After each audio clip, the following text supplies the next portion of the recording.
Okay, so we are all dealing with the pandemic in our own ways, and that might mean we picked up some bad habits. So let's talk about how we may be able to kick some of those habits that we picked up here throughout this pandemic, now into month number 7. Here we got Stephanie Nascimento and Jeanette Wilburn, co-owners of Vital Wellness, 2 locations in Western Mass. We'll get to that in just a bit. Ladies, welcome here to the show. So I guess the first question I'm just going to throw your way. Last time we spoke was in April, and it was all about kind of focusing on what you can control. So what are some of the typical bad habits that you're seeing folks picking up during the pandemic?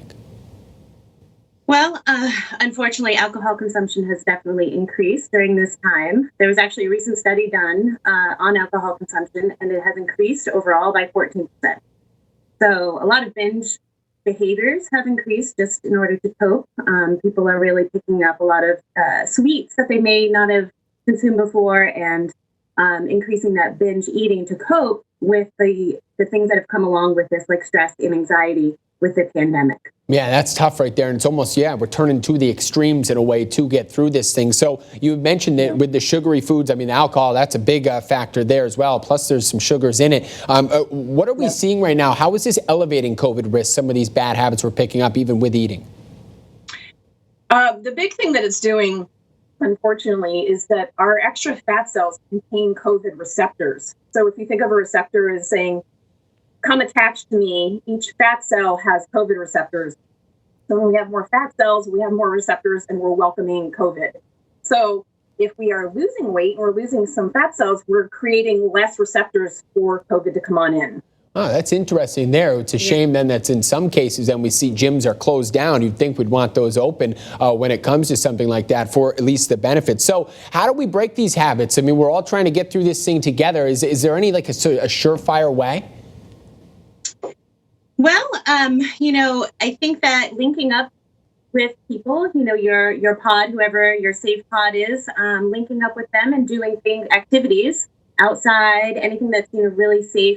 Everyone's concerned with exposure right now, but there's a lot of things that are available virtually.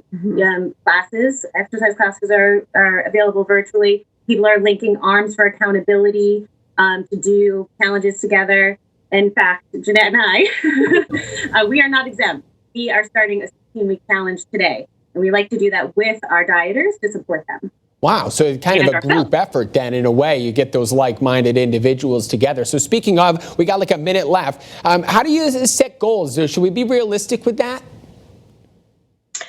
Absolutely. Yeah, absolutely. Starting off with small goals is really effective. 10 to 15 pounds lost makes a significant difference in your health, just like 10 to 15 pound gain can make a significant, negative impact on your health. So, just to give you an example, 10 pounds will decrease your blood pressure, decrease blood sugar, decrease blood cholesterol. It makes a lot of improvements as well, like increasing energy, mood, and your mobility. Yeah, one step in the right direction, and that's where you got to start. So, no doubt, folks at home, I think they got some questions for you. As I mentioned off the top, you got 2 locations, Hadley and Wilbraham. How do folks get in touch with you? The best way is our website. It's bevitalwellness.com. We have a lot of information. We have recipes. We have videos. It's a great way to get a hold of us. Oh, awesome stuff. Jeanette and Stephanie, thank you both so much at Be Vital Wellness. Good information as usual, and some useful stuff as well to help our viewers at home. Thank you both for coming on today. Thank you very much. Thanks for having us.